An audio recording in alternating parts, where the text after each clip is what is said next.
প্রিয় মুক্তিকামী ছাত্র জনতা, আমরা দেখতে পাচ্ছি যে আমাদের এই অভ্যুত্থান এবং বিপ্লবের পরেই দেশে অরাজকতা নাশকতা করছে ফ্যাসিস্ট এবং তাদের দোসররা।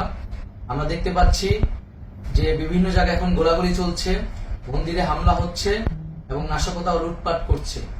আমরা মনে করি আমাদের যে ছাত্র নাগরিকদের অভ্যুত্থান তাকে নস্যাৎ করার জন্যই পরিকল্পিতভাবে এই ধরনের ঘটনা ঘটানো হচ্ছে।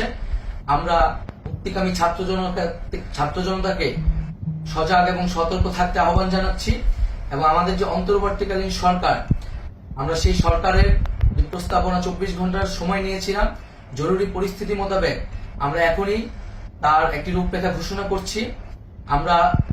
আমরা সিদ্ধান্ত নিয়েছি যে সর্বজন গ্রহণযোগ্য আন্তর্জাতিক খ্যাতিসম্পন্ন নোবেল পুরস্কার বিজয়ী ডক্টর মোহাম্মদ ইউনূসকে প্রধান উপদেষ্টা করে অন্তর্বর্তীকালীন সরকার গঠন করা হবে এবং ডক্টর মোহাম্মদ ইউনূসের সাথেও আমাদের কথা হয়েছে।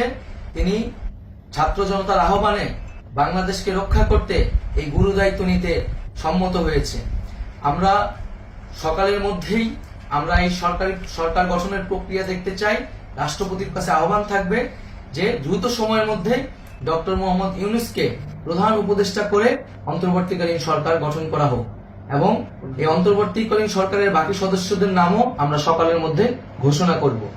প্রিয় বন্ধুগণ, দেশে যে অরাজকতা চলছে, মানুষের জীবনের নিরাপত্তাহীনতা চলছে, সেজন্য আমরা রাষ্ট্রপতির কাছে আহ্বান জানাচ্ছি দেশে আইন শৃঙ্খলা পরিবেশ ফিরিয়ে আনার জন্য দ্রুত সময়ের মধ্যে কার্যকর ব্যবস্থা নিতে হবে এবং আইন শৃঙ্খলা বাহিনীকে সহযোগিতা করার জন্য মুক্তিকামী ছাত্র জনতাও রাজপথে থাকবে এবং অন্তর্বর্তীকালীন সরকার গঠন না হওয়া পর্যন্ত মুক্তিকামী ছাত্র জনতাকে রাজপথে থেকে তাদের যে অভ্যুত্থান, সেই অভ্যুত্থানকে রক্ষা করতে হবে। প্রিয় বন্ধুগণ, আমরা রক্ত দিয়েছি, শহীদ হয়েছি। আমাদের যে প্রতিশ্রুতি একটি নতুন বাংলাদেশ গঠন করার জন্য, সেটিকে আমাদের অবশ্যই বাস্তবায়ন করতে হবে এবং অবশ্যই ছাত্র জনতার প্রস্তাবিত সরকার বাদে কোনো ধরনের সরকার কিন্তু মেনে নেওয়া হবে না।